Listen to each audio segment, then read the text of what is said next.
हरे कृष्ण. स्वागत आहे आपल्या सर्वांचं. तर आपल्या सर्वांना एवढा खंड पडला, आपला भक्तीमध्ये खंड पडणं काही चांगली गोष्ट नाही तशी. तरी पण असो, संसार म्हटल्यानंतर चालायच्याच त्या गोष्टी. कधी कधी आमची मंदिरातली सेवा असते, कधी कधी आयोजक त्यांची पण काही ना काहीतरी सेवा असते संसार चालू म्हटल्यावर. तर आज आपण एकादशी व्रताची महिमा ऐकणार आहे. विशेष करून आता 25 तारखेला जी एकादशी येते ती एकादशी विशेष आहे. काय नाव आहे त्या एकादशीचं?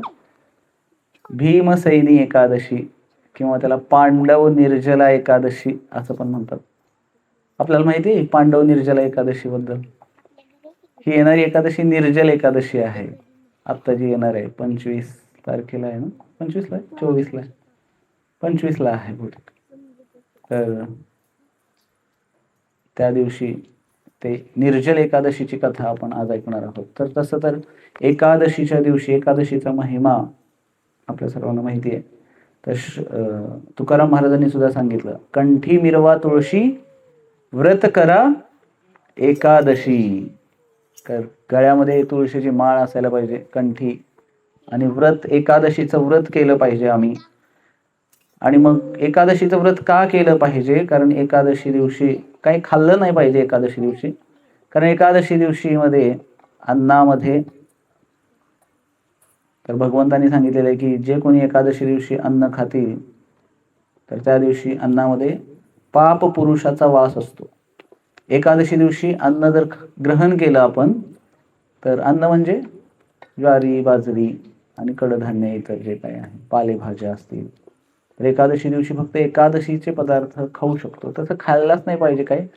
तसं तर एकादशी फक्त पाणी पिऊन किंवा फळं खाऊन केली पाहिजे. पाणी पिऊन त्याला म्हणायचं सजल एकादशी. फळं खाऊन केली असेल तर सफल एकादशी, सफला किंवा सजला. आणि मग पाणीही न पिऊन जी एकादशी केली जाते त्याला काय म्हणायचं? निर्जल एकादशी. अवघड आहे की नाही निर्जल एकादशी? खाऊन एकादशी करायचं म्हटलं तरी आम्हाला भूक किती लागते. आणि कारण कलियुगामध्ये जे जीव आहेत ते सगळे जीव अन्नमयी कोश आहे सगळ्यांचा. सगळ्यांना एक दिवस उपवास करायचा किंवा एक वेळ उपवास करायचा म्हटलं तरी अवघड गोष्ट आहे. तर एकादशी दिवशी आपण अन्न नाही खाल्लं पाहिजे. कारण शास्त्रामध्ये सांगितलेलं आहे, पद्मपुराण खंड अध्याय 22 खंड 7 त्यामध्ये सांगितलेलं आहे, तस्मादन्नं न भोक्तव्यं कदाचिदपि सत्तमयी आत्मनो हितमिच्छद्धि सप्राप्ते हरिवासरे संसारे यानि पापानि तान्येवैकादशी दिने अन्नामाश्रित्य तिष्ठन्ति श्रीमन्नारायणाद्यया. तर एकादशी दिवशी श्रेष्ठ पुरुष एकादशी दिवशी अन्न ग्रहण करत नाहीत. कारण एकादशीच्या दिवशी भगवान नारायणांच्या आज्ञेनुसार पाप पुरुषाचा वास अन्नामध्ये असतो. त्यामुळे एकादशी दिवशी आपण अन्न ग्रहण केलं नाही पाहिजे. एकादशीला दुसरं नाव आहे हरिवासर. काय नाव आहे? हरिवासर. हरिवासर म्हणजे हरीचा वास आहे त्या दिवसामध्ये, किंवा ते एकादशी फार भगवंतांना प्रिय दिवस आहे. तर आपले एक आचार्य आहेत श्रील भक्तिविनोद ठाकूर, ते सुद्धा म्हणतात, माधवती थी भक्ती जननी. तर माधव तिथी सुद्धा एकादशीचं दुसरं पण नाव काय आहे? माधव तिथी. भगवान श्री माधवांची तिथी आहे एकादशी. तसं लक्ष्मीचं वाहन काय आहे? लक्ष्मीचं वाहन माहिती आहे आपल्या सर्वांना? किंवा गणपतीचं वाहन काय आहे? उंदीर आहे. दुर्गादेवीचं वाहन काय आहे? वाघ आहे. वाघ आहे, हा वाघ आहे. त्यानंतर अनेक देवदेवतांची वाहनं असतात. तसं एकादशीचं वाहन काय आहे मग? तर एकादशी कशावरती किंवा स्वार होते किंवा त्याच्यासाठी वाहन एकादशीचं किंवा एकादशीचं वाहन आहे नम्रता. तर आपल्यामध्ये हा गुण आहे नम्रता, नम्र असायला पाहिजे. तर एकादशी ही भक्तीची जननी आहे असं म्हणलेलं आहे. भक्ती उत्पन्न करणारी आहे एकादशी भक्ती जननी. तर भक्तीला उत्पन्न करणारी कोण आहे? एकादशी. जेव्हा कोणी एकादशीचं व्रत चालू करतं तर भगवान श्रीकृष्णांबद्दल, नारायणांबद्दल, विष्णूंबद्दल त्याच्या मनामध्ये प्रेम उत्पन्न होतं. तर मग ही एकादशी कोणी कोणी केलेली आहे? सगळे वैष्णव आचार्यांनी एकादशीचं महत्व सांगितलं. हे पोरांनो, हे बाळांनो, त्यांना खाली बसवा. तर सगळे वैष्णव आचार्य जे आहेत त्यांनी एकादशी केलेलीच आहे. आत्ताच मी तुम्हाला तुकाराम महाराजांचं हे सांगितलं.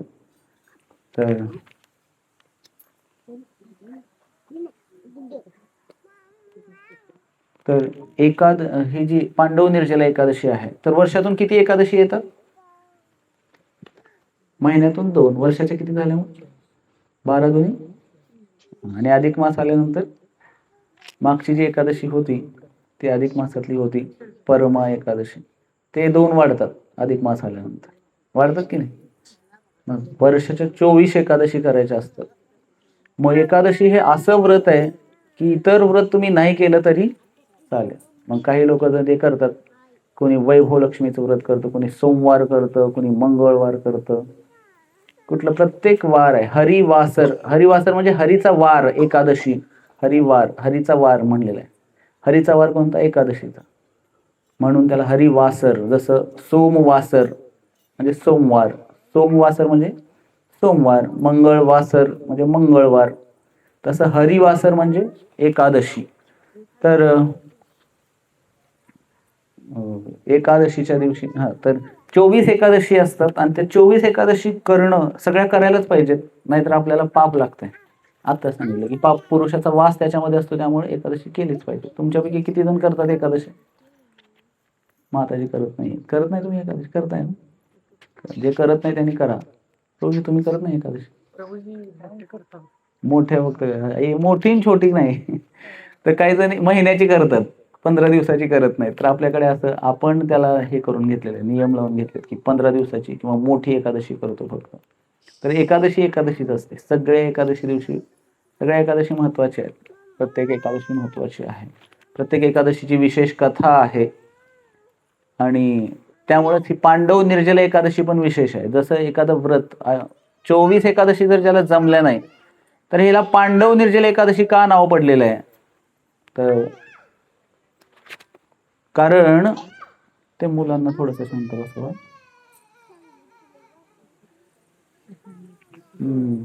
पांडव निर्जला एकादशी का नाव पडलंय त्याला? तर एकदा महर्षी व्यासदेव पांडवांच्या सोबत चर्चा करत बसलेले असताना सगळेजण बसले होते आणि मग एकादशी विषयी चर्चा सुरू झाली त्या ठिकाणी. आणि व्यासदेवांना मग एकादशी विषयी विचारलं. युधिष्ठिर महाराजांनी विचारलं किंवा सगळ्या पांडवांनी विचारलं. द्रौपदी ही त्या ठिकाणी बसलेली होती आणि मग सगळे पांडव तर एकादशी करत होते. पण त्या 5 पांडवांमध्ये भीम मात्र एकादशी करत नव्हते, कारण त्यांना जमतच नव्हतं. भीमाचं शरीर फार मोठं आहे. भीमकर्मा वृकोदरः गीतेमध्ये म्हणलेलं आहे. तर भीमकर्मा वृकोदरः, वृकोदर नावाचा अग्नी भीमाच्या पोटामध्ये आहे, भीमसेनांच्या पोटामध्ये आहे. तर ते पांडवांपैकी भीमसेनाने ऐकलं की एकादशीचं इतकं महत्व आहे आणि मी तर एकादशी करूच शकत नाही, मग आता माझं कसं होणार? महिमा ऐकल्यानंतर त्यांना चिंता वाटायला लागली आणि परत एकांतामध्ये ते भेटले आणि त्यावेळेस त्यांनी सांगितलं की यांना की तू 24 एकादशी वर्षातल्या करू शकत नसशील, पण किंवा ह्या 23 एकादशी नाही केल्या तरी चालेल एका वर्षात येणाऱ्या, पण एक एकादशी ही जी निर्जल एकादशी आहे ती मात्र तू कर.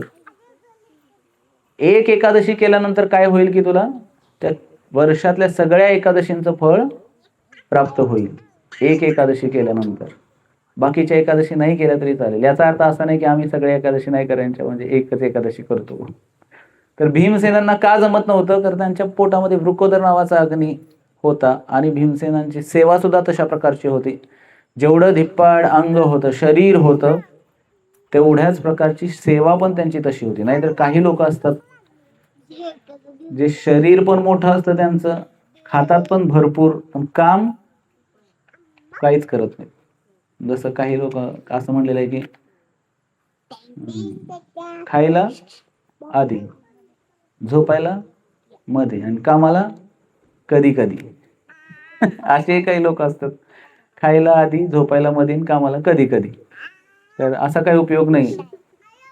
तर काय केलं पाहिजे आपण की जसं भीमसेन खायचे तसं सेवाही करायचे. तर त्यामुळे त्यांना तितकं अन्न खावं लागायचं. ते उपवास करू शकत नव्हते. शरीर प्रकृतीनुसार प्रत्येकाच्या शरीरामध्ये वेगवेगळा वात, पित्त, कफ प्रकृतीनुसार विशेष विशेष वेगवेगळ्या गोष्टी असतात. हे मुलांना बोलू नका, शांत बसायचं. तर त्यामुळं आपण एकादशीचं व्रत केलं पाहिजे. आणि मग भीमसेनांना सांगण्यात आलं आणि ते म्हणाले की हे एकादशी व्रत मी करणार, कारण एवढ्या सगळ्या एकादशीचं फळ मला प्राप्त होणार असेल तर जे काही एकादशी आपण या वर्षभरामध्ये येतात त्या करत असतो, त्यामध्ये जर काही त्रुटी राहिलेली असेल किंवा कधी आपली एकादशी झाली नसेल, कधी एकादशी मोडली असेल, तर ह्या सगळ्या त्रुटी या निर्जल एकादशीच्या दिवशी भरून निघतात. म्हणून आपण निर्जल एकादशीचं व्रत पालन केलं पाहिजे. प्रयत्न केला पाहिजे की त्या दिवशी अन्न तर दूरचीच गोष्ट आहे, पाणी सुद्धा ग्रहण नाही करायला पाहिजे. निर्जल एकादशीचं व्रत केलं पाहिजे.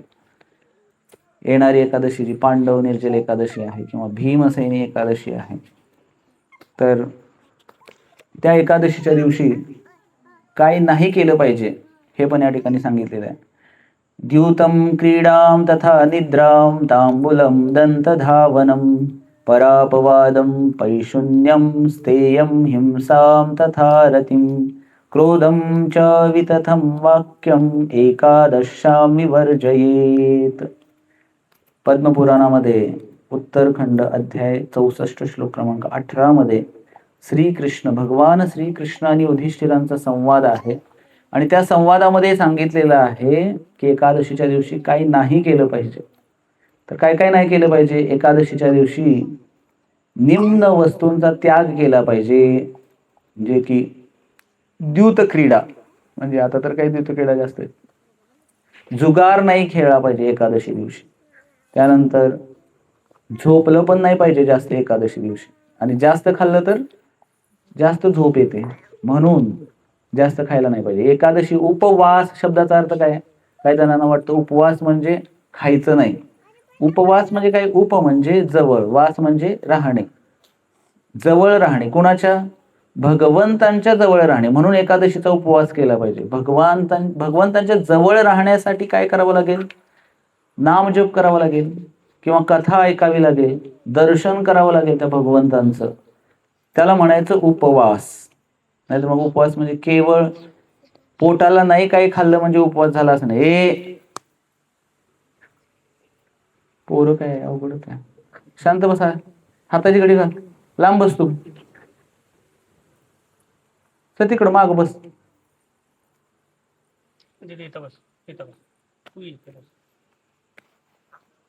तर उपवास शब्दाचा अर्थ आहे की भगवंतांच्या जवळ राहिलं पाहिजे. म्हणजे ती भावना, त्या चेतनेच्या दृष्टिकोनातून आपण मनाने भगवंताच्या जवळ राहिलं पाहिजे. तर त्यामुळं कमी खाल्लं तर कमी झोप येईल आणि जास्त भजन होईल, म्हणून आपण एकादशीला विशेष करून या सगळ्या गोष्टींचा त्याग केला पाहिजे. त्यानंतर निद्रा, त्यानंतर पान,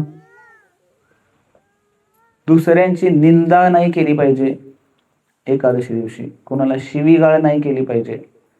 त्यानंतर हिंसा, कुठल्याही प्राण्याचा वध नाही केला पाहिजे. हिंसा तर ही एक वध, ती तर डायरेक्ट हिंसा झाली. पण कुणाला वाईट साईट बोललं पण नाही पाहिजे एकादशी दिवशी. कुणावरती रागावलं नाही पाहिजे एकादशी दिवशी. जास्तीत जास्त मौन राहून, कुणाशी काही न बोलता आपलं आपलं भजन करून जास्तीत जास्त भजन केलं पाहिजे. आणि व्यर्थ बडबड त्याग केली पाहिजे. बऱ्याच वेळेला आपण काय चाललंय, कसं चाललंय, इकडं तिकडं काहीतरी करत बसत एकादशी. आणि त्यामुळं ह्या सगळ्या गोष्टी जास्तीत जास्त सत्संग करून जास्तीत जास्त नामजप केला पाहिजे. आणि काय केलं पाहिजे? विशेष करून भागवत श्रवण केलं पाहिजे एकादशी दिवशी. यम शृणोति नरो भक्त्या पुराणं हरिवासरे कोटी जन्माजितं तस्य पापं नश्यति तत्क्षणात. एकादशीच्या दिवशी जो कोणी भक्तिपूर्वक भागवत पुराण श्रवण करतो त्याच्या करोडो जन्मांचे पाप नष्ट होतात असं सांगितलेलं आहे. करोडो जन्मांचे पाप. तर भागवतामध्ये ती शक्ती आहे. काय नष्टप्रायेषु भद्रेषु नित्यं भागवत सेवया भगवतीरुत्तम श्लोके भक्तिर्भवती नैष्ठिकी. तर भागवत श्रवण केल्यानंतर किंवा सत्संगमध्ये आल्यानंतर, सत्संगमध्ये भागवत आणि गीताच सांगतो आपण, तर त्या भागवताचं श्रवण एकादशी दिवशी केल्यानंतर करोडो जन्मांचं पाप नष्ट होईल असं सांगितलंय. पण त्या भागवतावरती श्रद्धा पाहिजे. एकादशी दिवशी एकादशीच्या उपवासावरती किंवा एकादशीच्या महात्म्यावरती तेवढी श्रद्धा आपली असायला पाहिजे. तर हे एकादशीचं महत्व आहे. आणि येणारी तर पांडव निर्जला एकादशी, वर्षभरामध्ये जर काही चूक आपली झाली असेल या एकादशी व्रत करण्यामध्ये, तर ती सगळी चूक भगवंत माफ करते. निर्जल एकादशी केली आपण तर त्या दिवशी पाणी सुद्धा न पिता एकादशी करायला पाहिजे. विशेष पांडव निर्जल एकादशीचं महत्व आहे. त्यानंतर एकादशी व्रताचं आणखी महत्व काय सांगितलेलं आहे? अपोषणा सत्कृत देवी विनश्यन्त्यधराशयः एकतः पृथ्वी दानम एकतो हरिवासरम. एका ह्याच्यामध्ये पृथ्वी दान केल्याचं हे आणि दुसऱ्या ह्याच्यामध्ये एकादशी, अशा दोन गोष्टी. जसं पारड आहे तर त्याच्यामध्ये एका बाजूला एकादशी आहे, एकादशी तिथीचं महत्व आहे किंवा एकादशी तिथी, आणि दुसऱ्या बाजूला संपूर्ण पृथ्वी जर तुम्ही बसवलीत, पृथ्वी दान केल्याचं फळ, तर जास्त महिमा कशाचा आहे? एकादशीचा जास्त महिमा आहे. त्यामुळं एकादशीचं फार महत्व आहे. आणि एकादशीच्या उपवासाचं काय फळ आहे तर ते पण सांगितलेलं आहे. इंद्रियाणां मनोघोरम बुद्धी आदीनां विवर्तनम अनाहारो क्षयम याती विद्यादनशनम तपः. तर सगळ्या इंद्रियांमध्ये मन कसं आहे? चंचल आहे. चंचलम ही मन कृष्ण प्रमाती बलवत दृढम तस्याहम निग्रहम मन्ये वायोरीव सुदुष्करम. मन वाऱ्याप्रमाणे चंचल आहे असं सांगितलेलं आहे. आणि त्या मनाला जर नियंत्रित करायचं असेल, किंवा सगळ्या इंद्रियांचा राजा आहे मन एव मनुष्यानां कारणं बंध मोक्षयो. मनुष्याच्या बंधनाचं कारण पण ते मनच आहे. कारण त्या मनाची क्रिया काय आहेत? संकल्प आणि विकल्प करणे. चांगल्या गोष्टी संकल्प करणे, वाईट गोष्टींचं, काही जणांना जर ज्ञानच नसेल तर त्यांच्या हातून वाईटही गोष्टी घडतील. तर हे चंचल असलेलं मन किंवा इंद्रिय, त्या इंद्रिय आणि मनाला, इंद्रिय काय करतात? मनाला, चंचल मनाला किंवा परिचालित करतात किंवा त्या मनाला कायमस्वरूपी चंचल ठेवतात. इंद्रिय कुठले कुठले आहेत? कान, नाक, डोळे, त्वचा, जीभ, हे ज्ञानेंद्रिय. ती ज्ञानेंद्रिय सारखे काही त्यांचे विषय शोधत असतात आणि मन त्या विषयांच्या पाठीमागे जातं. काही चांगलं दिसलं की मन लगेच तिकडे, रस्त्याने चाललं की काही चांगलं वास नाकात शिरला की लगेच घ्राणेंद्रिय, नाकामध्ये वास शिरला की लगेच आपल्याला ते घेऊ वाटतं, ते खाऊ वाटतं. चांगलं म्युझिक ऐकायला आलं की कान तिकडे आकर्षित होतात. किंवा स्पर्श, लगेच घर्षण, स्पर्शन, त्वचा लगेच तिकडे आकर्षित होते. तर निराहार राहिल्यामुळं काय होतं की मनाची चंचलता आणि कठोरता नष्ट होते, म्हणजे कमी होते, नष्ट होते. आणि मग तपस्या होते मनाची आपल्या, आणि तपस्येने काय होतं? शुद्धीकरण होतं. जेवढं कमी खाऊ तेवढं काय होईल की घाणेरडे विचार कमी येतात किंवा ते माइंड प्रवृत्त होत नाही अशा विचारांकडे. आणि असे विचार कमी झाले की मग इंद्रिय निग्रह करणं फार सोपी गोष्ट होऊन जाते. त्यानंतर म्हटलेलं आहे एकादशीचं. तर अशी एकादशी अनेकांनी केलेली आहे. जसं की राजा हरिश्चंद्र नावाचे राजा होते, आपल्या सर्वांना माहिती असेल. अनेक संतांनी पण एकादशी केलेलीच आहे, त्याचं महत्वही सांगितलेलं आहे. तर हरिश्चंद्र नावाच्या राजाने सुद्धा एकादशी केली आणि एकादशी करून त्यांनी भगवत प्राप्ती केलेली आहे. तर अशा शास्त्रामध्ये अनेक उदाहरण आहेत की ज्यांनी एकादशी व्रत करून आपल्या जीवनाचा उद्धार केलेला आहे. तर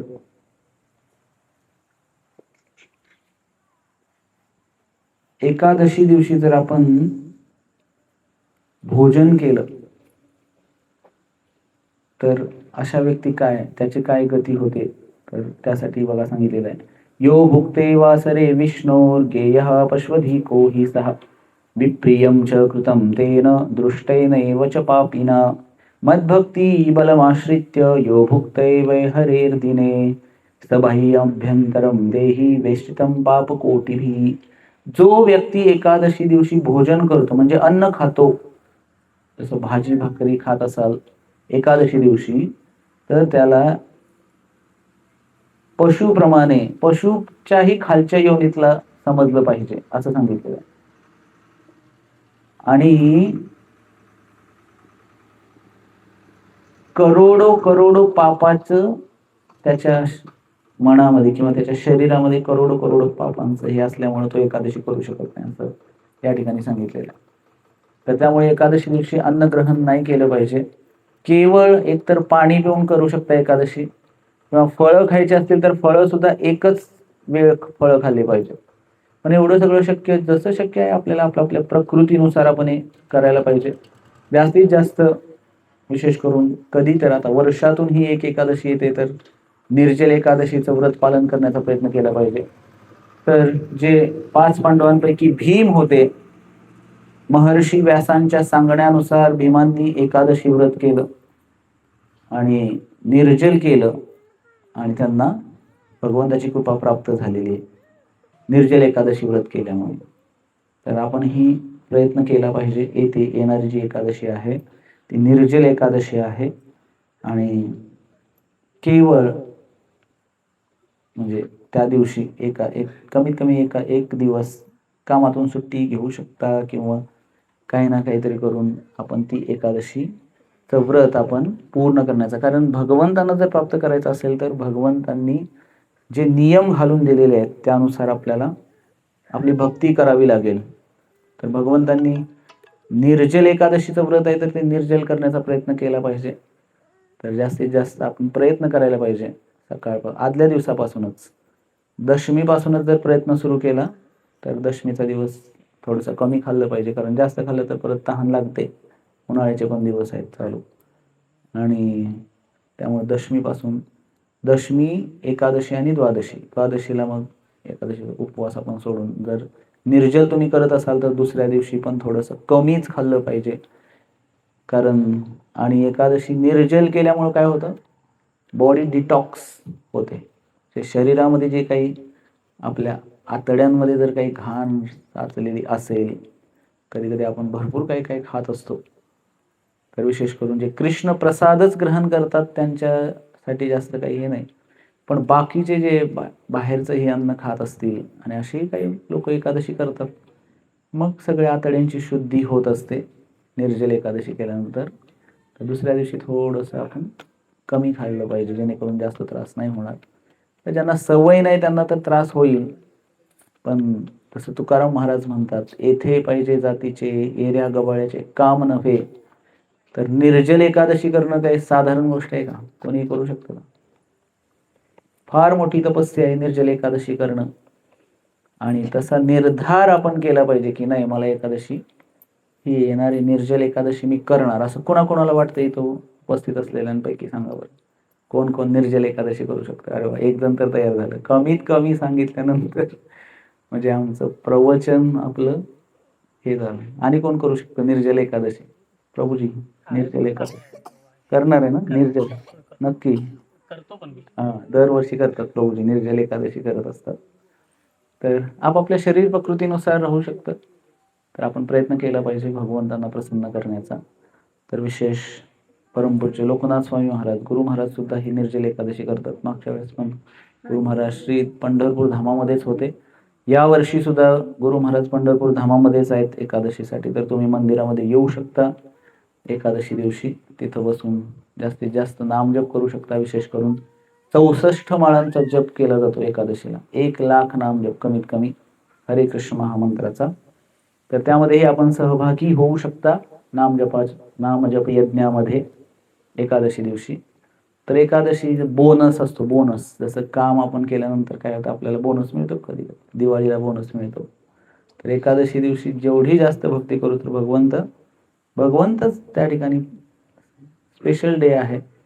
तर भगवंत आपल्याला अशा प्रकारे विशेष आशीर्वाद, विशेष कृपा देत असतात एकादशी दिवशी. सेल सेल सेल जसा लागलेला असतो बाजारात, तर एकादशीचा दिवस म्हणजे सेल आहे. तर जेवढं जास्त आपण भगवंतांची भक्ती करू, तर एकादशी दिवशी भगवंतांना विशेष भगवंताचा शृंगार करू शकता. एकादशी दिवशी भगवंतांना तुळशीपत्र वाहू शकता. 1 किंवा 108 वाहू शकता. 1008 पण वाहू शकता तुळशीपत्र भगवंतांना. फार एकादशीच्या दिवशी चंदन, तुळशीपत्र अभिषेक करू शकता भगवंतांचा. दर्शनासाठी पंढरपूरला येऊ शकता. वारीला येतात अनेक जण भक्त. एकादशी ते एकादशी महिन्याची वारी असते काही जणांची, काही जणांची 15 दिवसाची ही वारी करतात काही जण.